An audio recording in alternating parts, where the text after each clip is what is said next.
நான் நந்தினி. வயநாடு பகுதியில் இன்று அதிகாலை ஏற்பட்ட தொடர் நிலச்சரிவில் 100க்கும் அதிகமானோர் உயிரிழந்து போயிருக்காங்க. மீட்பு பணிகள் தொடர்ந்து நடந்துகிட்டு இருக்கக்கூடிய நிலையில் உயிரிழப்புகள் இன்னும் அதிகரிக்கும்னு அஞ்சப்படுது. இன்று அதிகாலை அங்கு நடந்தது என்ன, பாதிப்புகள் இந்த அளவு மோசமாவதற்கு என்ன காரணம், இந்த பதிவில் விரிவா பார்க்கலாம்.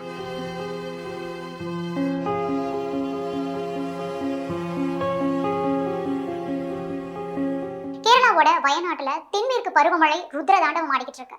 கடந்த ஒரு மாதமா இடைவிடாம கொட்டி தீர்த்துக்கிட்டு இருக்கு பருவமழை. இதனால வயநாடு மலைப்பகுதிகளில் காட்டாற்று வெள்ளம் அப்படிங்கிறது அப்படியே ஆக்ரோஷமா பாய்ந்து ஓடிக்கிட்டு இருக்கு.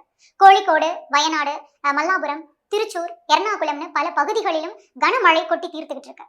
மேற்கு தொடர்ச்சி மலையில் அமைந்திருக்கக்கூடிய மலை மாவட்டமான வயநாட்டுல பாத்தீங்கன்னா தேயிலை தோட்ட தொழிலாளர்களும் பழங்குடியின மக்களும் தான் அதிக அளவில் வசிச்சுட்டு இருக்காங்க. மழை காலங்கள்ல நிலச்சரிவு அதிகம் ஏற்படக்கூடிய ஒரு பகுதியா இந்த மாவட்டம் அறியப்படுது. வடக்கு பாத்தீங்கன்னா கர்நாடகாவோட குடகு மற்றும் மைசூர் மாவட்டங்களை எல்லையாக கொண்டிருக்கு. இந்த மாவட்டத்தோட வடகிழக்குல தமிழகத்தோட நீலகிரி அமைஞ்சிருக்கு. வட மேற்கே கண்ணூர் மாவட்டமும், தெற்கு பக்கத்துல பாத்தீங்கன்னா மலப்புரம் மாவட்டமும், தென் மேற்கே கோழிக்கோடு மாவட்டமும் அமைஞ்சிருக்கு. இந்த வயநாட்டுல தான் சூரல்மாலா, முண்டக்கை, அட்டமலை, குன்னோம் போன்ற பகுதிகளில் தற்போது நிலச்சரிவு ஏற்பட்டிருக்கு. மிக மோசமான நிலச்சரிவால அங்க இருக்கக்கூடிய கிராமங்கள் மண்ணில் புதஞ்சு போயிருக்கு. சாலைகள், பாலங்கள் எல்லாமே வெள்ளத்துல அடித்து செல்லப்பட்டிருக்கு. ஊரை விழுங்கி இருக்கு இந்த நிலச்சரிவு. கிட்டத்தட்ட 400 குடும்பங்கள் நிலச்சரிவுல சிக்கி உள்ளது. மேப்பாடி, முண்டக்காய் டவுன், அது போக சூரல்மாலா இந்த இடங்கள்ல எல்லாமே பெரிய அளவுல நிலச்சரிவு ஏற்பட்டிருக்கு. 1000 பேரை இதுவரைக்கும் அங்கு காணவில்லைன்னு சொல்றாங்க. 400 குடும்பங்கள் கணக்கு வச்சு பார்க்கும்போது கிட்டத்தட்ட 1000க்கும் அதிகமானோர் காணாம தான் போயிருக்காங்க. மதிய நிலவரப்படி மட்டும் பாத்தீங்கன்னா 80க்கும் மேற்பட்ட உடல்கள் கண்டறியப்பட்டிருக்காங்க. இறப்புகள் இன்னுமே அதிகமாகிறதுக்கு தான் வாய்ப்பு இருக்கு. ஏன்னா இன்று அதிகாலை 1 இல்ல 2 இல்ல மொத்தம் 3 நிலச்சரிவுகள் அங்கு ஏற்பட்டிருக்கு. அடுத்தடுத்து 4 மணி நேரத்துல 3 பயங்கரமான நிலச்சரிவுகள் ஏற்பட்டு அந்த வயநாடு மலை கிராமங்களையே காவு வாங்கி இருக்கு. இதன் காரணமா தான் இவ்வளவு மோசமான ஒரு பாதிப்பு அங்கே ஏற்பட்டிருக்கு. அதிகாலை 2 மணில இருந்து 6 மணி வரைக்குமே அந்த 4 மணி நேர கேப்ல அடுத்தடுத்து 3 இடங்கள்ல இந்த நிலச்சரிவு ஏற்பட்டிருக்கு. இப்படி அடுத்தடுத்து ஏற்பட்ட நிலச்சரிவு தான் மிக மோசமான பாதிப்பை அங்கே ஏற்படுத்தி இருக்கு. இதுவரைக்கும் இந்த நிலச்சரிவால பாதிக்கப்பட்டிருக்கக்கூடிய பெரும்பாலான இடங்களை யாருமே அணுக முடியாத ஒரு நிலை தான் அங்கு உள்ளது. அங்க இருக்கக்கூடிய மேப்பாடி, வைத்திரி, வடுவாஞ்சல் உள்ளிட்ட பகுதிகள்லாம் பாத்தீங்கன்னா புவியியல் ரீதியாகவே மிக எளிமையாக நிலச்சரிவால பாதிக்கப்படக்கூடிய ஒரு பகுதிகளா இருக்கு. கடந்த 24 மணி நேரத்தில் அங்கு பெய்த கனமழை தான் இந்த மாதிரியான ஒரு நிலச்சரிவை ஏற்படுத்தி இருக்கு. அங்கு சில மணி நேரங்கள்ல பல இடங்களிலும் 300 மில்லிமீட்டர் வரைக்கும் மழை பெய்துள்ளது. வெறும் 8 மீட்டர் அகலம் மட்டுமே இருக்கக்கூடிய சூரல்மாலா ஆற்றுல தற்போது வெள்ளப்பெருக்கு அங்கு ஏற்பட்டிருக்கு. ஒரு பக்கம் வெள்ளம், இன்னொரு பக்கம் நிலச்சரிவு அப்படிங்கும் போது அங்க நிறைய பேர் இனிமே இறந்து போயிருக்கலாம் தான் சொல்லப்படுது. மீட்பு பணிகள் எல்லாம் துரிதமா அங்கு நடந்துட்டு இருக்கு. நிலச்சரிவு பத்தி நேற்றுல இருந்தே எச்சரிக்கை எல்லாம் கொடுத்துட்டு இருந்திருக்காங்க. இந்த நிலையில தான் வருவாய்த்துறையினர் என்ன பண்ணிருக்காங்கன்னா வயநாட்டுல அந்த சிறிய அளவில் நிலச்சரிவுகள் ஏற்பட்ட பகுதிக்கெல்லாம் போயிட்டு அங்கிருந்து அங்க இருக்கக்கூடிய மக்களை மீட்டு கொண்டு வந்து சூரல்மலை பகுதியில் இருக்கக்கூடிய ஒரு ஸ்கூல்ல தங்க வச்சிருந்திருக்காங்க. ஆனா இன்று அதிகாலை நிலச்சரிவு ஏற்பட்டதுல அந்த ஸ்கூலே பாத்தீங்கன்னா மண்ணுல அப்படியே புதஞ்சு போயிடுச்சான். கிட்டத்தட்ட 42 பேர் இதுல பலியாகி இருக்காங்க. இப்படிப்பட்ட கோர நிலச்சரிவுக்கு காரணம் அங்கு இடைவிடாமல் பெய்யக்கூடிய கனமழை தான். நேற்று காலையில இருந்தே பல மணி நேரம் கனமழை கொட்டி தீர்த்ததுனாலதான் இப்படி ஒரு நிலச்சரிவு ஏற்பட்டிருக்கு. வயநாடு மற்றும் கேரளாவில மற்ற பகுதிகளில் அடிக்கடி நிலச்சரிவு ஏற்படுறதுக்கே பாத்தீங்கன்னா சாயில் பைப்பிங் அப்படிங்கிற ஒரு பிரச்சனை தான் முக்கியமான காரணமே. அதாவது மணல் குழாய்.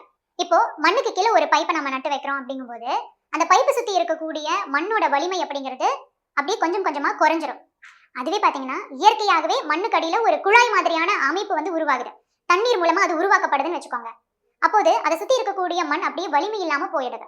அதாவது அந்த மழை நீர் ஒரு குழாய் மாதிரியான ஒரு அமைப்பை மண்ணுக்கு அடியில அப்படியே உருவாக்கிக்கிட்டு போகுது.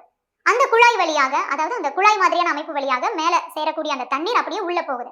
ஆக அந்த குழாய்க்கு அருகில் இருக்கக்கூடிய அந்த மண் அப்படியே வலிமை இல்லாம சரிய ஆரம்பிக்குது. இதனாலதான் மழை அதிகமாக பெய்யும் போது நிலச்சரிவு ஏற்படுது.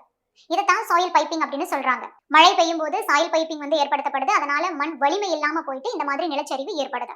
ஆக இந்த மாதிரி தான் வயநாடு உள்ளிட்ட பல இடங்களிலும் அடிக்கடி கனமழை பெய்யும் போது இந்த மாதிரியான நிலச்சரிவுகள் ஏற்படுது. இந்த இடத்துல தமிழ்நாடு வெதர்மேன் பிரதீப் ஜான் அவர்கள் பகிர்ந்திருக்கக்கூடிய சில கருத்துக்களை நாம இங்க சொல்லணும். கேரளா, வால்பாறை மற்றும் நீலகிரி மாவட்டங்கள்ல மழை மேகங்கள் தொடர்ந்து இருந்துகிட்டே தான் இருக்கு. கேரளாவில பருவமழை தொடங்கியதுல இருந்தே பெய்த அதிதீவிர கனமழை அப்படின்னா இதுதான். பொதுவாகவே மழை வரும்போது கொஞ்ச நேரத்துக்கு அப்புறமா மழை மேகங்கள் வலுவிழக்கும்.